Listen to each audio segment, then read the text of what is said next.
Students, यहाँ पर एक बोर्ड एग्जामिनेशन में एक सवाल आता है, पंक्चुएट द फॉलोइंग, निम्नलिखित को पंक्चुएट करो बाय यूजिंग, प्रयोग करके कैपिटल लेटर्स, बड़े अक्षर, वेयर आवर, जहाँ कहीं भी नेसेसरी, जरूरी हो।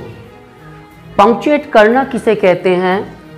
पंक्चुएट करने का मतलब है किसी सेंटेंस में, किसी वाक्य में कहाँ कॉमा लगाना है, कहाँ फुल स्टॉप लगाना है, कहाँ अर्धविराम लगाना है, कहाँ प्रश्नवाचक चिन्ह लगाना है, कहाँ विस्मय सूचक चिन्ह लगाना है, कहाँ पर कैपिटल लिखना है।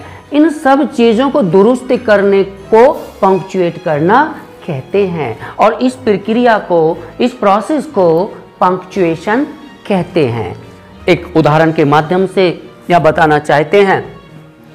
He said to me, उसने मुझसे कहा। उसने क्या कहा मुझसे? Will you lend me, क्या तुम मुझे दोगे your book, अपनी किताब, for a week, एक सप्ताह के लिए। उसने जो कहा था उसके ये शब्द हैं, ये उसके द्वारा जो मुझसे कहा था, इन शब्दों को कहा था।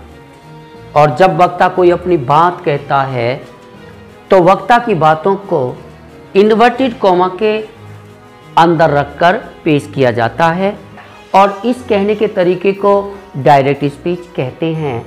आप समझ गए होंगे, ये डायरेक्ट स्पीच का एक फॉर्म है, एक रूप है। तो हम यहीं से पकड़ के चलते हैं और पहली गलती हमको मिली, यहाँ पर वाक्य का पहला अक्षर छोटा है, जबकि आप जानते हैं कि वाक्य का पहला अक्षर बड़ा होना चाहिए। तो यहाँ पर छोटी एच को बड़ी एच करते हुए ही सेड, उसने कहा, टू मी, मुझसे। वैसे ही आप जानते हैं सेड टू आ रहा है सेड के साथ, तो डायरेक्ट स्पीच है। और उसके बाद यहाँ आप कॉमा लगाते हैं। आप बिल्कुल वो तस्वीर पैदा करो अपने माइंड में जो डायरेक्ट स्पीच की होती है। अब जो उसने मुझसे कहा, ये शब्द कहे और कई शब्दों को हम इन्वर्टेड कॉमा में रखते हैं। तो यहाँ पर विल बड़ा लिखा जाएगा, डब्ल्यू, ये नया वाक्य शुरू हो गया। विल यू लेंड मी, क्या तुम मुझको दोगे योर बुक, अपनी किताब, फॉर अ वीक, एक सप्ताह के लिए। यह बात खत्म हो गई।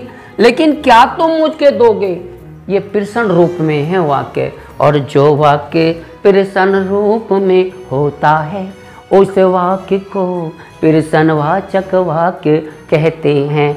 इंग्लिश में इंट्रोगेटिव सेंटेंस कहते हैं। और हमेशा याद रखना कि प्रश्नवाचक वाक्य के लास्ट में क्वेश्चन मार्क रखा जाता है। तो यहाँ क्वेश्चन मार्क लगाइए। यहाँ पर वक्ता की बात कंप्लीट हो गई है तो इन्वर्टेड कॉमा बंद कर दीजिए।